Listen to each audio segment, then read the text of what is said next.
ಕಾಂಗ್ರೆಸ್ನ ಅಭ್ಯರ್ಥಿ ಬಹಳ ಕ್ಯಾಶ್ ಪಾರ್ಟಿ ಅಪ್ಪ, ಕ್ಯಾಶ್ ಪಾರ್ಟಿ. ಅವರ ಸೇವೆಯನ್ನ ನೋಡಿಕೊಡ್ಲಿಲ್ಲ.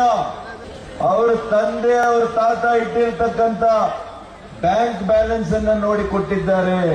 ಆದ್ರೆ ನನ್ನ ಪಕ್ಷ ನನಗೆ ಟಿಕೆಟ್ ಕೊಡುವಾಗ ಒಬ್ಬ ಶಾಸಕನಾಗಿ ಏನ್ ಕೆಲಸ ಮಾಡಿದ್ದೀನಿ, ಆರೋಗ್ಯ ಸಚಿವನಾಗಿ ನಾನು ಏನ್ ಕೆಲಸ ಮಾಡಿದ್ದೀನಿ ಅಂತ ನೋಡಿ ನನಗೆ ಟಿಕೆಟ್ ಅನ್ನ ಕೊಟ್ಟಿದ್ದಾರೆ. ನನ್ನ ಅಕೌಂಟ್ ಅಲ್ಲಿ ಅಷ್ಟು ಬ್ಯಾಲೆನ್ಸ್ ಇಲ್ಲ. ಮೊನ್ನೆ ಕೇವಲವಾಗಿ ಮಾತಾಡಿದ್ದಾರೆ ಅಭ್ಯರ್ಥಿಯ ತಂದೆಯವರು, ಇವನ್ ಕೈಯಲ್ಲಿ ಎಲೆಕ್ಷನ್ ಮಾಡಕ್ಕಾಗಲ್ಲ,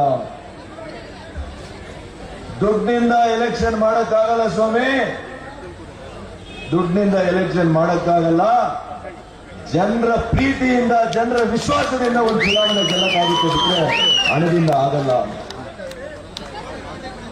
ಆ ರೀತಿಯ ಅಹಂಕಾರದ ಮಾತುಗಳು ಬೇಡ ಅಂತ ನಾನು ಹೇಳಲಿಕ್ಕೆ ಬಯಸ್ತೀನಿ. ಇವತ್ತು ಆಳುವುದು ಕಷ್ಟ, ಹಾಳು ಮಾಡೋದು ಸುಲಭ. ಕಾಂಗ್ರೆಸ್ ರಾಜ್ಯ ಸರ್ಕಾರ